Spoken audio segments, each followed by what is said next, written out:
Welcome to TryHackMe SAL1 Multiple Choice Practice Exam number 4, 20 questions.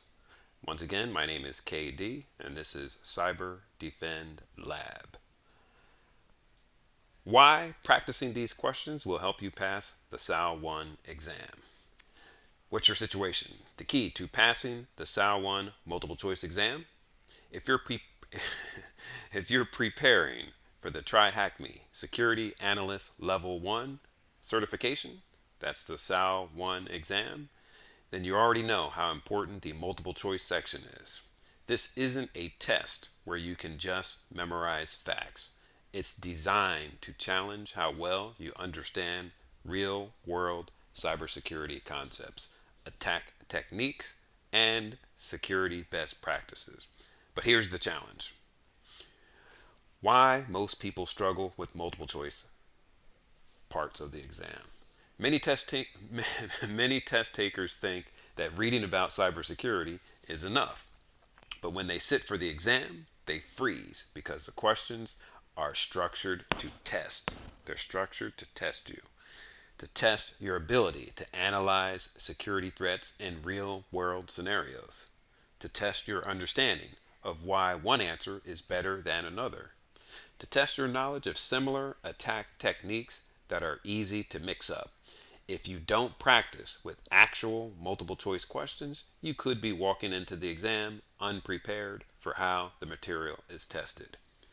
What happens if you don't prepare with sample questions? If you don't practice now, you risk getting confused by tricky wording and second guessing yourself. You risk misidentifying cybersecurity threats, tools, and best practices. You risk failing due to lack of exposure to realistic question formats. Even worse, if you're not reviewing why incorrect answers are wrong, you're missing out on one of the most powerful learning opportunities. How this video will help you pass. This video provides a short sample of 20 multiple choice questions covering the subject from video number 5, Operating System Basics and Application Security, Part 2 of 2.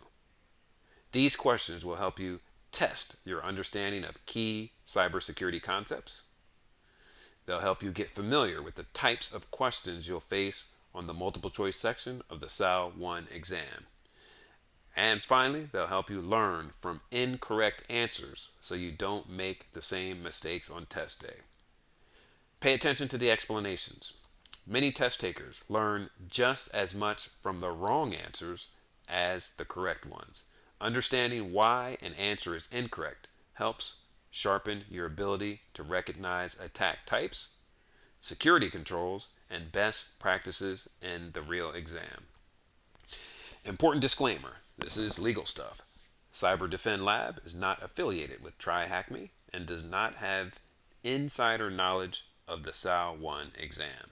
These practice questions are based solely on publicly available materials and TryHackMe's learning paths. They are not actual exam questions, but they will help you prepare for the format and difficulty level of the real test. Okay, time to test your knowledge. Pause the video.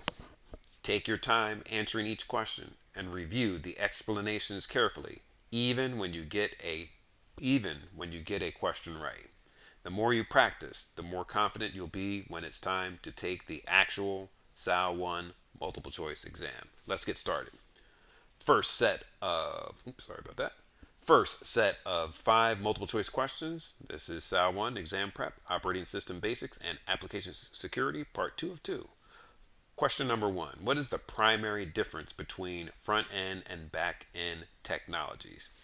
A. Front end technologies focus on how a website looks and functions for users, while back end technologies handle data processing, authentication, and logic. B. Back end technologies are only responsible for storing data, while front end technologies handle user authentication. Or C. Front end and back end technologies perform the same function, but front end is used for web apps and back end for mobile apps. Back end technologies only exist in enterprise applications, whereas front end technologies are used for all websites. The answer is Correct answer is A. Let's look at the explanation here. A is correct because front end handles the user interface, that's the UI, and the user experience, that's the UX, using technologies like HTML, CSS, and JavaScript, while backend is responsible for database management, authentication, and server-side processing using languages like Python, PHP, and Node.js. And if you notice, once again, the incorrect answers are going to be in red. And this is where you just pause the video and take some time to read the incorrect answers to understand why they're incorrect in comparison to the correct answer. Let's move on to question number 2. Which of the following best describes an API? A security tool that prevents SQL injection attacks, or B, a bridge that allows different applications to communicate with each other, or C, a front-end framework used to design interactive websites, or D, a database management system used in back-end programming. The correct answer is B. Explanation. B is correct because an application programming interface, or API, allows different software applications, services, or systems to communicate with each other. For example, an e-commerce website uses an API to communicate with a payment gateway. And there you go. You have the incorrect answers in red. You can pause the video and read why they're incorrect in comparison to the correct answer. Let's move on to question number 3. Question number 3. What is the primary security risk associated with broken authentication in APIs? A. Attackers can modify front-end code to redirect users to a phishing website. Or B. Attackers can steal API keys or tokens to gain unauthorized access to restricted resources. Or C. Attackers can inject malicious SQL code into the API endpoint. Or D. Attackers can disable firewalls through API calls. The correct answer is B. Here's the explanation. B is correct because broken authentication occurs when an API does not properly secure authentication mechanisms, allowing attackers to steal API keys or authentication tokens to access restricted data. And there we have the incorrect answers in red. So this is your opportunity to pause the video and read over the incorrect answers and compare them to the correct answers, just to make sure you understand why something is correct and why something is incorrect. Let's move on to question number 4. Question number 4. How does Wireshark help a SOC analyst detect unauthorized login attempts? A. It scans the entire system for malware and removes it automatically. Or B. It captures and analyzes network traffic to identify unusual patterns such as repeated failed login attempts. Or C. It prevents phishing emails from being delivered to the user's inbox. Or D. It blocks SQL injection attacks in real time. The correct answer is B. Let's take a quick look at the explanation. B is correct because Wireshark is a packet capture tool that analyzes network traffic. It helps SOC analysts detect brute force login attempts, API abuse, and other suspicious network behaviors by capturing repeated failed login requests. And there you have the incorrect answers in red, and you can pause the video and discover why they're incorrect in comparison to the correct answer. Let's move on to the next question. Question number 5. What is the most effective way to prevent SQL injection attacks? A. Encrypting all data in the database. B. Using parameterized queries instead of directly embedding user input in SQL statements. Or C. Limiting the number of API requests per user. Or D. Using a web application firewall, WAF, to block all database related queries. The correct answer is B. Explanation. B is correct because Parameterized queries, also known as prepared statements, prevent SQL injection by treating user input as data rather than part of a SQL command. This eliminates the risk of executing malicious SQL code injected by an attacker. And there we have the red text, and that means you're supposed to pause the video and read over the incorrect answers just to make sure you understand why they're incorrect in comparison to the correct answers. And let's move along. Okay, we're up to the next set of 5 multiple choice questions. And remember, this is the SAL1 exam prep, and this is Operating System Basics and Application Security, Part 2 of 2. Question number 6. Let's jump into question number 6 here. What is a key difference between Wireshark and Burp Suite? A. Wireshark analyzes network traffic, while Burp Suite is used for testing web applications and API security. Or B. Burp Suite is used to capture network packets, while Wireshark is used to intercept and modify API requests. Or C. Wireshark only detects SQL injection attacks, while Burp Suite only detects authentication bypass. Or D. Both tools perform the same function but are used in different operating systems. Correct answer is A. A is correct because Wireshark is a network packet analyzer that captures and inspects network traffic, while Burp Suite is a web security testing tool used to test APIs, web applications, and authentication mechanisms. And there you have the red text. You know what to do. That means pause the video and read over the incorrect answers to make sure you understand why they're incorrect and the correct answer is correct. Let's keep on going, and we're on question number 7. Question number 7. Which of the following best describes cross-site scripting? That's XSS. A. An attack where malicious SQL commands are inserted into a website's database. Or B. An attack where malicious JavaScript is injected into a web page and executed in a user's browser. Or C. A brute force attack used to guess weak passwords. Or D. A technique used to intercept network traffic and extract authentication tokens. Correct answer is B. Explanation.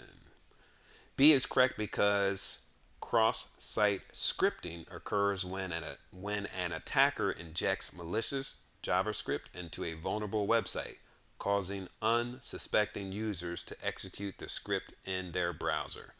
And there you have the red text. That means pause the video and read over why the incorrect answers are incorrect and compare it to the correct answer so that you completely understand the concept. Let's move along. We're up to question number 8. Question number 8. What is the best defense against cross-site scripting? That's XSS. A. Encrypting all data stored in a database. Or B. Using input validation and a content security policy, which is CSP. Or C. Blocking all JavaScript on the website. Or D. Using a firewall to filter all incoming traffic. The correct answer is B. Using input validation and a content security policy, or CSP. Explanation. B is correct because sanitizing user input validation, and implementing a content security policy, CSP, are the most effective defenses against cross-site scripting, or XSS attacks. Input validation ensures that malicious scripts cannot be injected, while CSP restricts the execution of unauthorized scripts. And there's the red text. You know what to do. Pause the video and read over the incorrect answers and compare it to the correct answer, just to make sure you understand the concept of why something is incorrect and why the other one is correct. Going to jump on down to question number 9. Question number 9. How does an attacker exploit an authentication bypass vulnerability?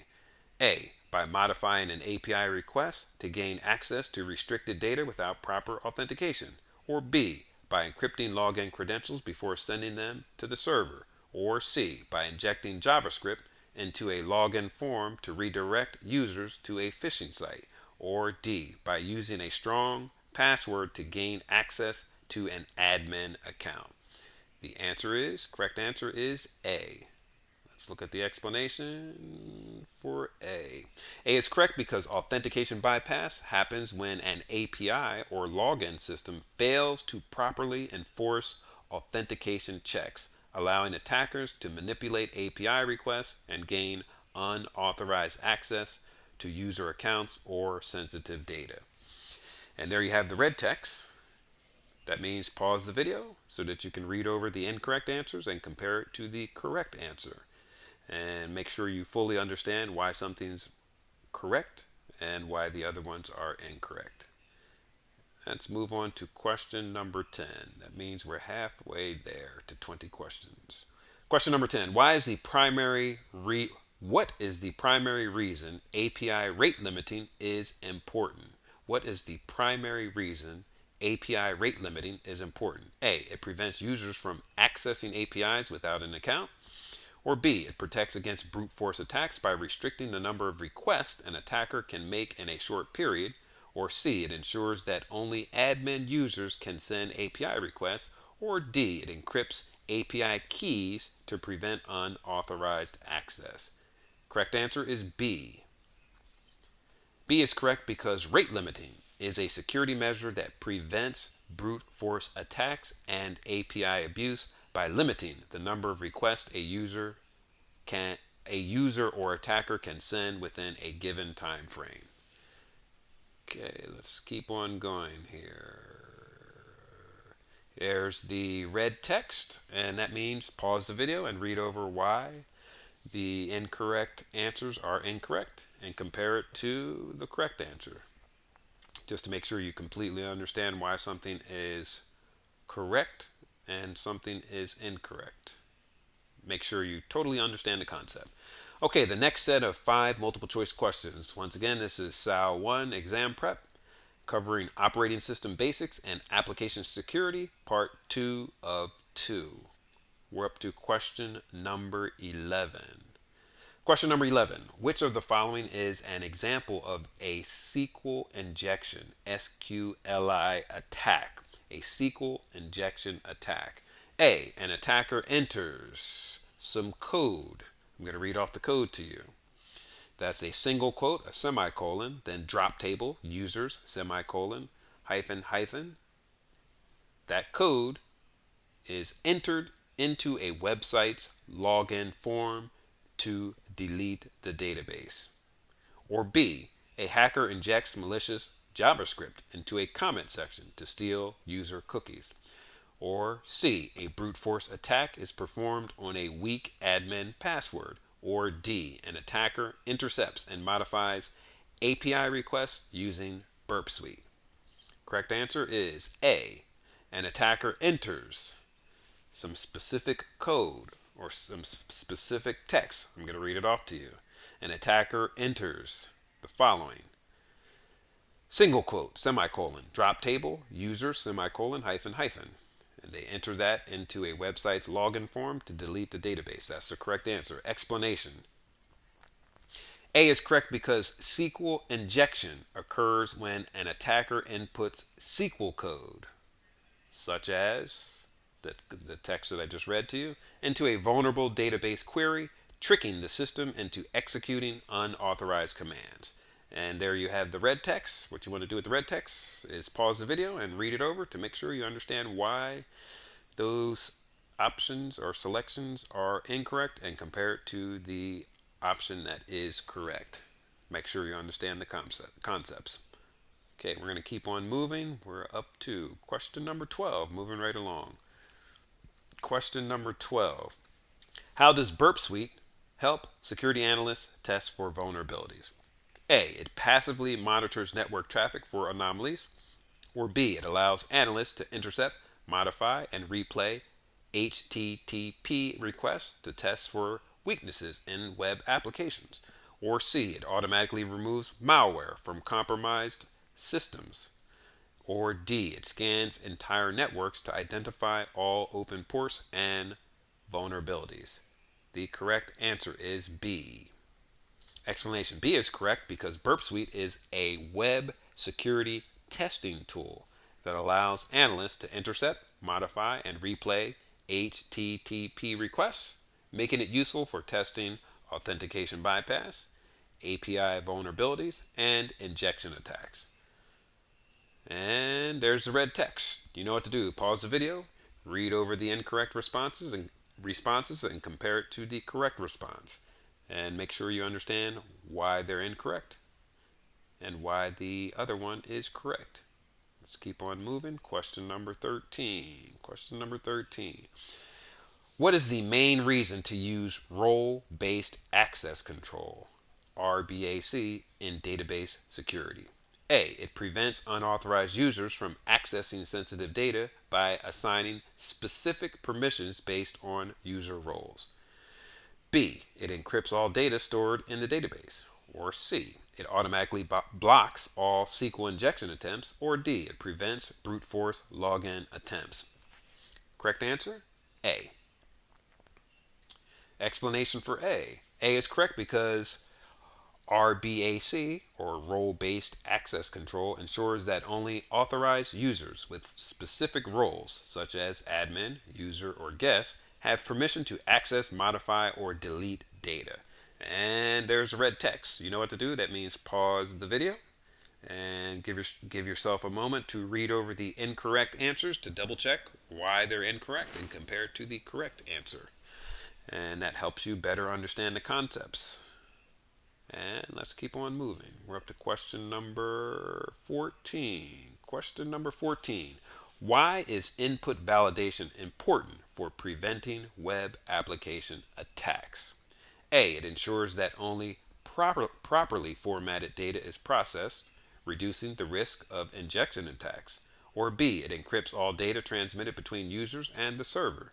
Or C. It allows developers to store user input securely in the database. Or D. It prevents all types of cyber attacks, including phishing and malware. Correct answer is A. Okay, let's check out the correct answer for A. A is correct because input validation ensures that user-supplied data conforms to expected formats, preventing malicious input from being executed as code. For example, SQL injection and cross-site scripting, which is XSS.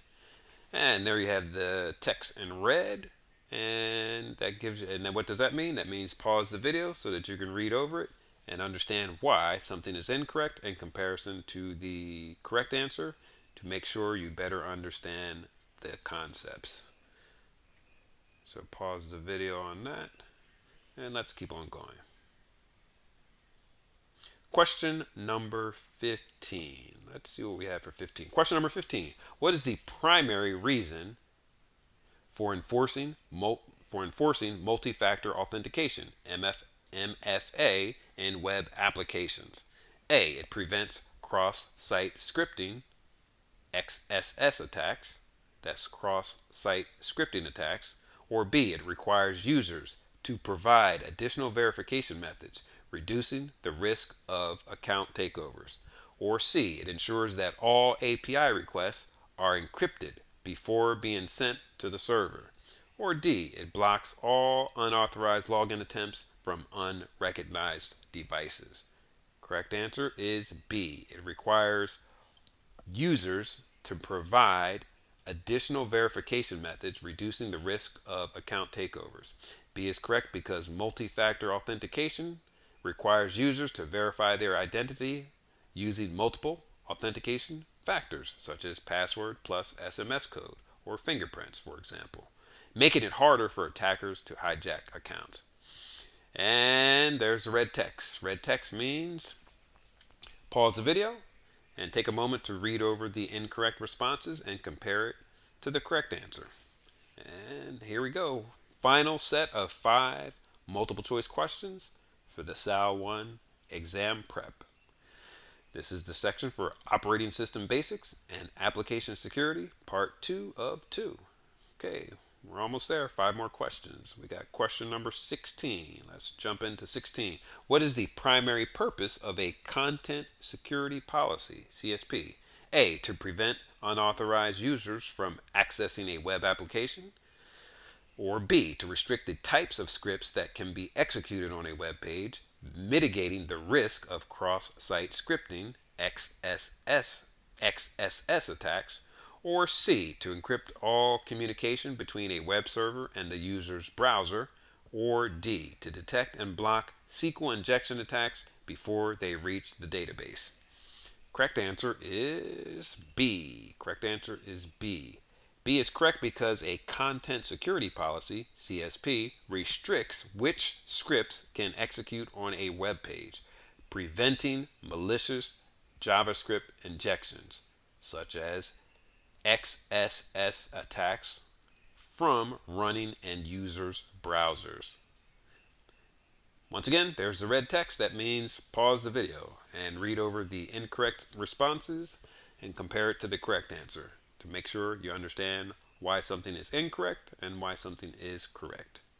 Question number 17. Let's see what we have for 17. Which scenario best describes an API that lacks proper rate limiting? A. An attacker successfully sends thousands of login attempts per second without being blocked. B. A web application prevents users from entering HTML in form inputs. Or C. A company encrypts all API traffic using SSL TLS. Or D. A security analyst uses Wireshark to analyze network packets for unusual activity. Correct answer is A. Explanation. A is correct because API rate limiting restricts the number of requests a user or attacker can send in a given time frame. Without rate limiting, brute force attacks and API abuse can occur unchecked.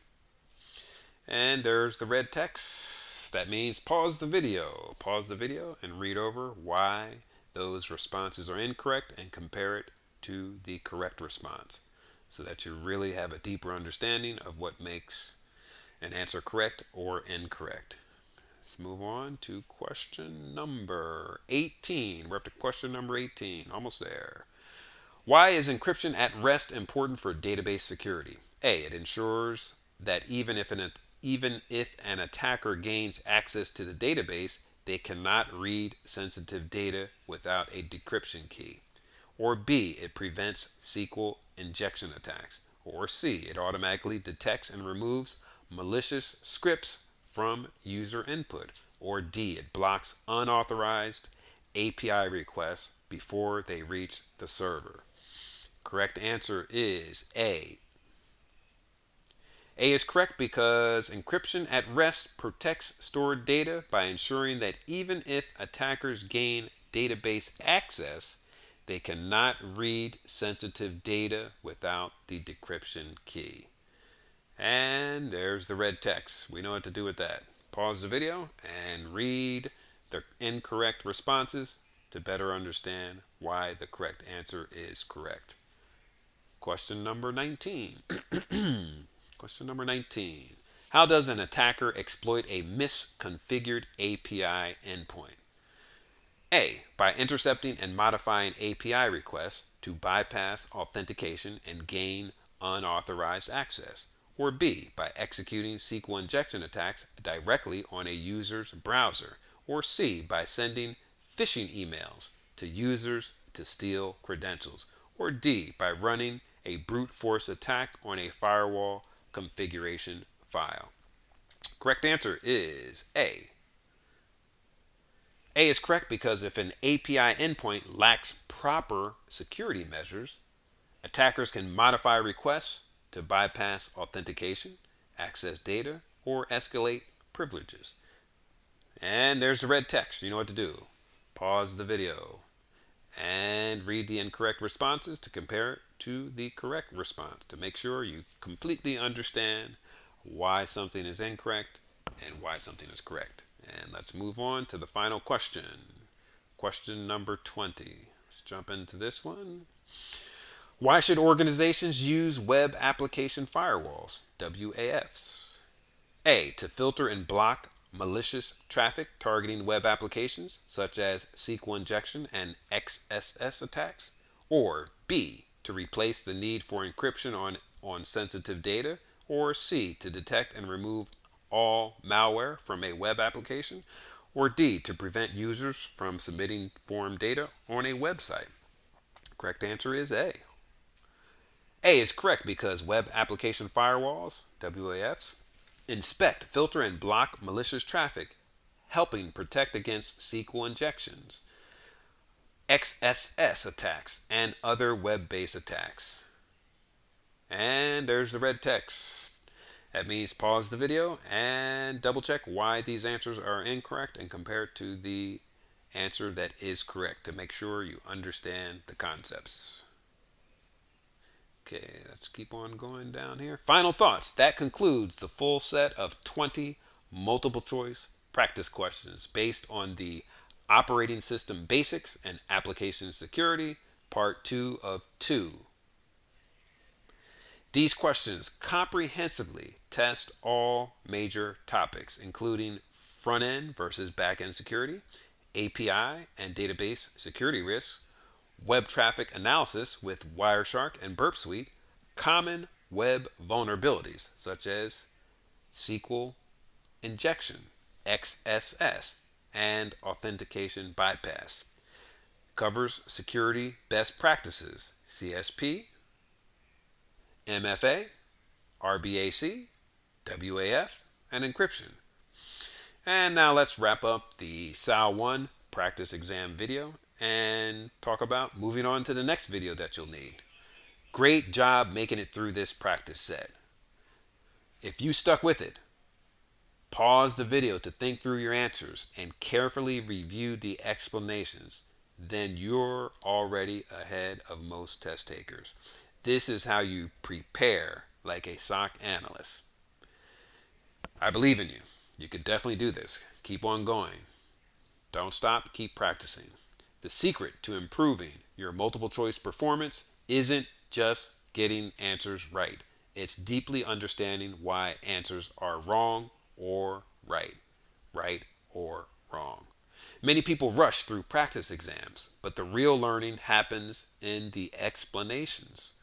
When you know exactly why one choice is better than another, you're building exam confidence and, more importantly, real world cybersecurity skills that will help you in an actual SOC role. What's next? Moving on to the next video. This was just a short sample of multiple choice questions based on video number 5, which is called Operating System Basics and Application Security, Part 2 of 2. But we're not stopping here. In the next video, we're diving into another critical topic: cybersecurity frameworks, NIST, and MITRE attacks. If you want to master how SOC analysts use these frameworks for threat detection, incident response, and security strategy, don't miss video number 6, Cybersecurity Frameworks, NIST, and MITRE attacks. Call to action. If this practice session helped you, please hit that like button, subscribe to CyberDefend Lab, and drop a comment below. Let me know which question surprised you the most, or what cybersecurity concept do you want to see in future videos. Every time you practice, every time you review, every time you learn from your mistakes, you're leveling up as a security analyst. You're on your way to acing the multiple choice section of the SAL1 exam. Let's keep going. Remember, I believe in you. You can do this. See you in video number 6, Cybersecurity Frameworks, NIST, and MITRE attack. Once again, my name is KD, and this is CyberDefend Lab at CyberDefend Lab.